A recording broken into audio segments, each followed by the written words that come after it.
Friends, ఈరోజు నేను బంగాళదుంపతో curry చూపించబోతున్నాను. ఏం కర్రీనో చూడండి వీడియో మొత్తం. ఓకేనా ఫ్రెండ్స్, స్టార్ట్ చేస్తున్నా. ముందు స్టవ్ వెలిగించుకొని బాండి పెట్టేసుకుందాం. కడాయి వేడెక్కిందండి. ఇప్పుడు ఆయిల్ వేసుకుందాం. ఒక 2 స్పూన్స్ ఆయిల్ వేసుకుందాం.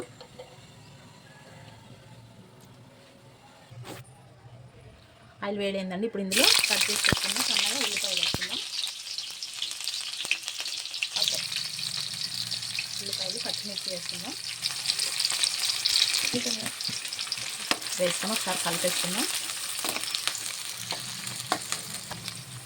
బంగాళదుంపలు వేసుకుందాం.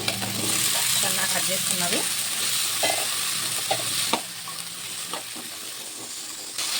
ఇది ఒక 10 నిమిషాలు ఆయిల్లో మగ్గనిద్దామండి. ఇప్పుడు నెక్స్ట్ ప్రాసెస్ చూద్దాము. ఆలుగడ్డ మగ్గేలోపు ఇవ్వండి, మనం పెరుగు ఇలా స్మాష్ చేసి పెట్టుకుందాము. దీంట్లోకి మనకు కావాల్సిన ఐటమ్స్ వేసుకుందాం. ముందుగా కారం, 2 స్పూన్ల కారం, తర్వాత రుచికి సరిపడా ఉప్పు,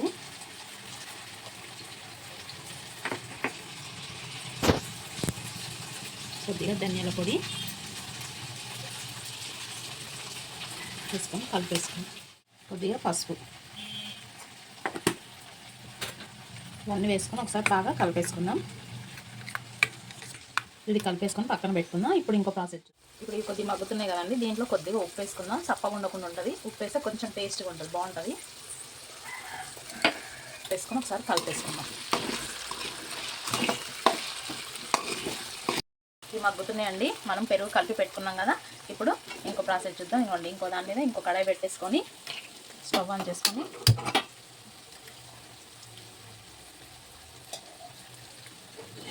కడాయి వేడైందండి. ఇప్పుడు దీంట్లో కర్రీకి సరిపడా ఆయిల్ వేసుకుందాం.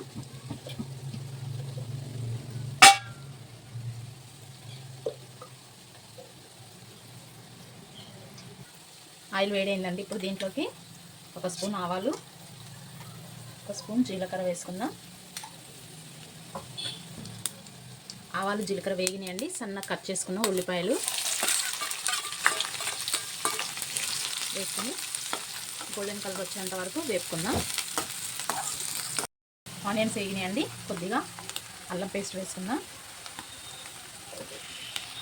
వేసుకొని ఒకసారి కలిపేసుకుందాం. అల్లం పచ్చివాసన పోయిందండి. ఇప్పుడు దీంట్లోకి మసాలా దినుసులు వేసుకుందాం. వేసుకొని ఒకసారి కలిపేసుకుందాం. దీంట్లోకి టమాటో పేస్ట్ వేసుకుందాం. వేసుకొని కలిపేసుకుందాం. ఇది కూడా పచ్చివాసన పోయిందాక వేపుకుందాం. టమాటా అది ఉడుకుతుందండి. ఇప్పుడు దీంట్లో కొన్ని బఠానీ వేసుకుందాం. పచ్చి బఠానీ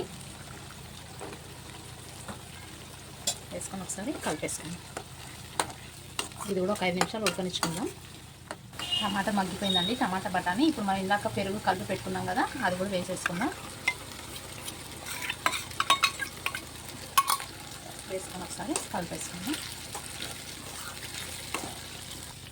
ఇది ఒక 5 నిమిషాలు మగ్గనిచ్చుకుందామండి. మగ్గనిచ్చుకున్నాక సరిపడా వాటర్ వేసుకుందాం. మనం ఇందాక వేపుకున్న ఆలుగడ్డ వేగిపోయిందండి. స్టవ్ ఆఫ్ చేసేస్తున్నాను నేను. మగ్గిపోయిందండి. 5 నిమిషాలు అయింది. ఇప్పుడు మనం సరిపడా కొద్దిగా వాటర్ వేసుకుందాం గ్రేవీ కోసం. వాటర్ పోసుకున్నామండి. ఇది కూడా మనం ఒక 10 నిమిషాలు మంచిగా మగ్గనిద్దాము. ఇదిగోండి, ఇది మరుగుతుంది. ఇప్పుడు దీంట్లోకి మనం వేంపి పెట్టుకున్న బంగాళదుంప వేసుకుందాం. దీంట్లోకి వేసుకుందాం. అన్నీ వేసుకొని మొత్తం ఒకసారి కలిపేసుకుందాం. దీంట్లోకి ఇప్పుడు కొత్తిమీర, పుదీనా వేసుకుందాం. కొత్తిమీర, పుదీనా, కరివేపాకు వేసుకొని దీన్ని ఒక 5 నిమిషాలు మగ్గనిస్తే కూర రెడీ అండి. కర్రీ అయిపోయిందేమో చూద్దామండి. ఇప్పుడు ఆల్మోస్ట్ దగ్గర పడిందండి.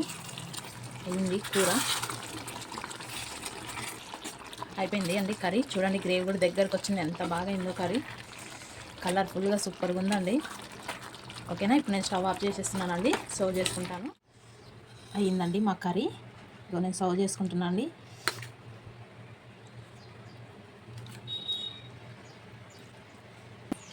ఇదిగోండి, మా కూర రెడీ అయింది. ఎంత బాగుంది చూడండి. కలర్ఫుల్గా ఆలు బఠానీ మసాలా కర్రీ అండి. స్మెల్ అయితే అదిరిపోతుందండి. మీరు కూడా ఇలా చేసుకోండి. సింపుల్గా ఈజీగా అయిపోతుందండి. ఘాటుగా ఉండదు. చిన్నపిల్లలు కూడా ఈజీగా తినొచ్చండి. ఓకేనా ఫ్రెండ్స్, మీరు కూడా ఒకసారి ఇలా ట్రై చేసి చూడండి. ఎలా వచ్చిందో కామెంట్ బాక్స్లో కామెంట్ చేయండి. ఓకేనా ఫ్రెండ్స్, నచ్చితే ఒక లైక్ చేయండి, సబ్స్క్రైబ్ చేయండి. ఓకేనా ఫ్రెండ్స్, బాయ్.